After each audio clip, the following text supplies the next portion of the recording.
Get ready. Start. On September 4, India crossed 4 million novel coronavirus cases, 13 days after crossing 3 million on August 22. On Saturday, the fresh cases reported surpassed China's total recorded cases 90,070 so far. On Sunday, India surpassed Brazil to record the second highest number of cases in the world.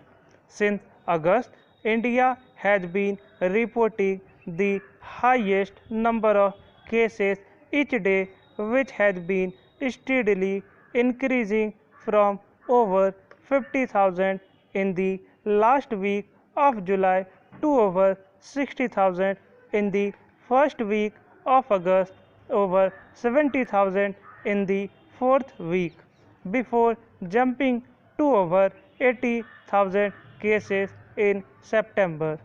Though the number of tests done each day has been over 1 million for the past week, the test positivity rate nationally is still high at 7.7%, indicating that testing has to be ramped up. Though the testing done each day by many states has been growing, nearly 50% of them are rapid antigen, of only about 50-60% sensitivity.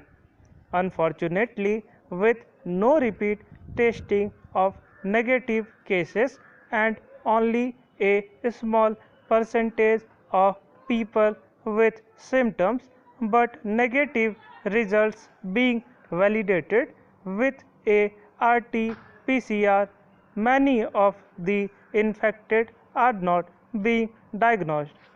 The ICMR's latest advisory provides for testing on demand to ensure higher levels of testing.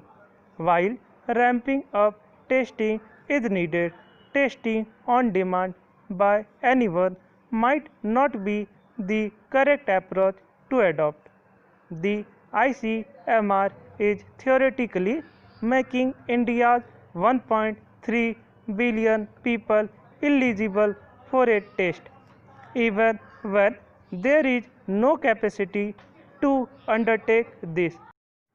While it is a welcome measure, especially in the private sector, the general fear about infection might result in diverting some of the government's stretched health resources if it has to test those who do not, on the face of it, require a test, with states not validating the negative results from the rapid antigen tests with RT-PCR.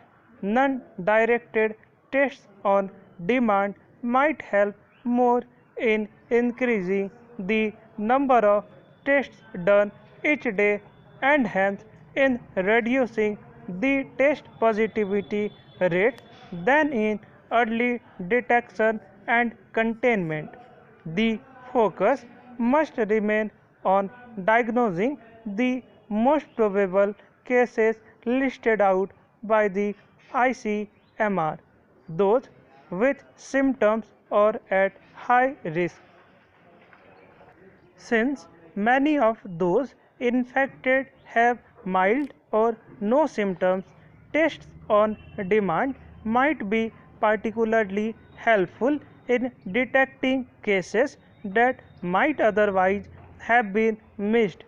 But such a strategy should be restricted to clusters, hotspots, and containment zones.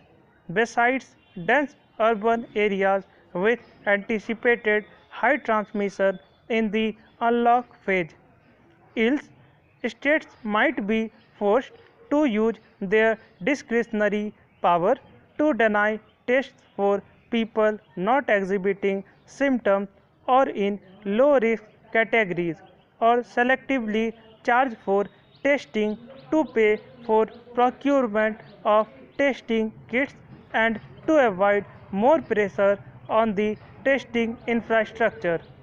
There is also the possibility of an over-reliance on antigen testing to cope with the growing demand for testing.